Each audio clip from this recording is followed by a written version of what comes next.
Maituturing pa rin daw na mas payapa ang bilang Pilipino 2025 sa Bangsamoro kumpara sa mga nagdaang eleksyon. Para sa update, live na magbabalita mula sa Maguindanao del Norte, si Gio Robles.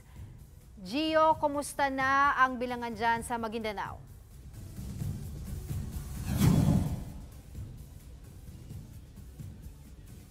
Angela, yung kinatatayuan ko ngayon, ito ay ang kampo ng militar or 6th Infantry Division. Dito po yan sa probinsya ng Maguindanao del Norte.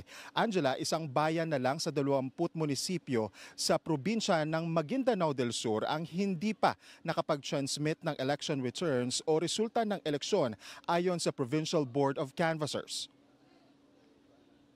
Ito ay ang bayan ng General Salipada Khalid Pendatun o GSKP kung saan nakumpirmang nasira ang isang unit ng Automated Counting Machine o ACM.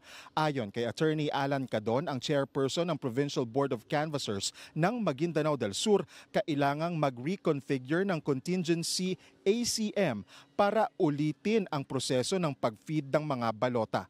Pero habang wala pa yan, nakaselyo at nakatago sa opisina ng Municipal Election Officer ang mga opisyal na balota sa presensya ng poll watchers mula sa iba't ibang partido. Ngayong araw ang timeline para makumpleto ang transmission ng election results sa Maguindanao del Sur. Bago nito, 2 bayan sa probinsya ang nahirapan mag-transmit ng resulta ng eleksyon.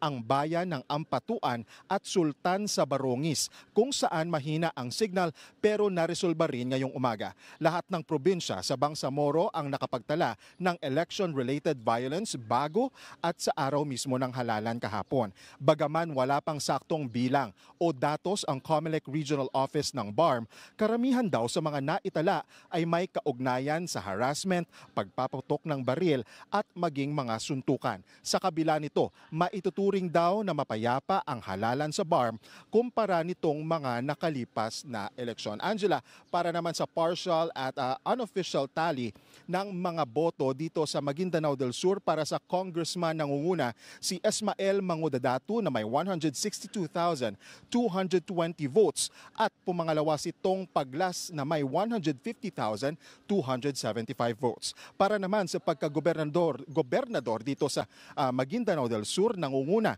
si Ali Midtimbang, 177,162 votes at pumangalawa itong si incumbent Governor Bay Maria Mangudadatu na may 144,479 votes. Para naman sa pagka-vice gobernador, nangunguna si Hisham Nando na may 176,835 votes at second naman si Datu Benzar Ampatuan na may 134,066 votes. Sa kabuuan, yung voter turnout dito sa Maguindanao del Sur ay nasa 74.4% na maituturing daw na mataas ayon sa Provincial Board of Canvassers. Angela. Gio, would you know kung magsasampa ba ng reklamo against dito dun sa mga tao na humarang ng mga election paraphernalias kahapon dyan sa botohan dyan sa Maguindanao ang COMELEC? Dahil I believe yung ginawa na yun ay election offense. Yes. Angela, nakapanayam natin si Attorney Muhammad Nabil Musha. Siya yung Acting Provincial Election Supervisor ng COMELEC sa Maguindanao del Norte. Take note lang po, dito sa 6th Infantry Division, yung kampo ng militar, sa bayan ng Datu Udin Sinsuat, dito din inilipat yung venue ng canvassing ng Maguindanao del Norte. Kung maalala po ninyo, sa nakalipas na report natin, ay inirekomenda po ng PNP sa Maguindanao del Norte na dito na lang ilagay yung canvassing ay dahil nga daw po sa usapin ng seguridad at mapayapang bilangan. So, balikan ko lang ulit yung question mo, Angela. Yung sabi po ni Mutya ay pag-aaralan nila yung mga nangyari lalo na doon sa munisipyo ng Datu Udin Sinsuat. They have all the videos but we have yet to get the result doon sa kanilang study whether nga sasampahan ng kaso yung mga involved, lalo na yung mga opisyal na nandoon mismo. Angela. Alright, maraming salamat, Gio Robles.